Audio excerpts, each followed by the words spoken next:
Hello, everyone. Welcome to today's podcast. I'm John Parker from the United States. And I'm Sara Ahmed from Egypt. Today, we are going to talk about Arabs and Arab culture.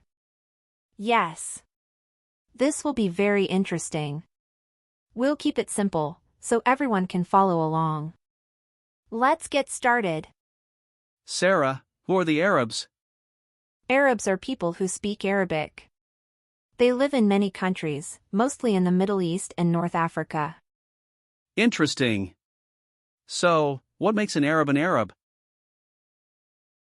The Arabic language and shared history. Even though they live in different countries, they all have a similar culture. What major contributions has Arab civilization made to the world? Arabs have given the world important things like mathematics, science, and beautiful art. For example, they helped develop algebra. That's amazing. Which countries have mostly Arab populations? Countries like Egypt, Saudi Arabia, Iraq, and Morocco. These are just a few. Great. What do you know about the history of Arabs? Arabs have a long history. They had powerful empires in the past, like the Abbasid and Umayyad empires. What about recent Arab history? In recent years, many Arab countries have gained independence. Some have also had challenges with wars and politics. Have you been to any other Arab countries? Yes, I have visited Saudi Arabia and Jordan. Both were beautiful and very welcoming. How does the media in Egypt show Arabs? Is it positive or negative?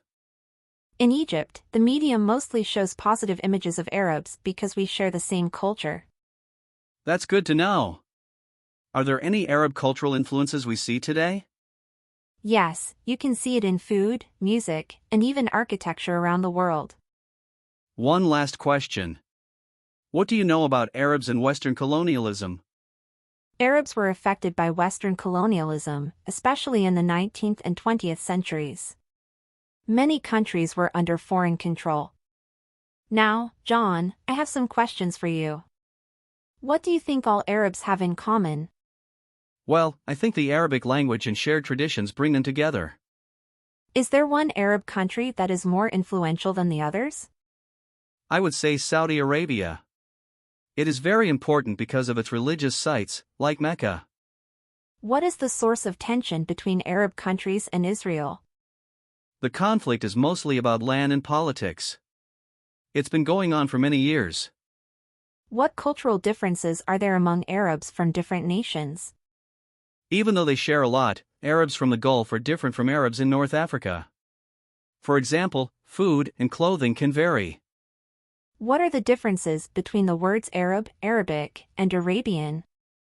Arab is for the people, Arabic is for the language, and Arabian is related to things like the Arabian Peninsula. Who do you think is the greatest Arab leader?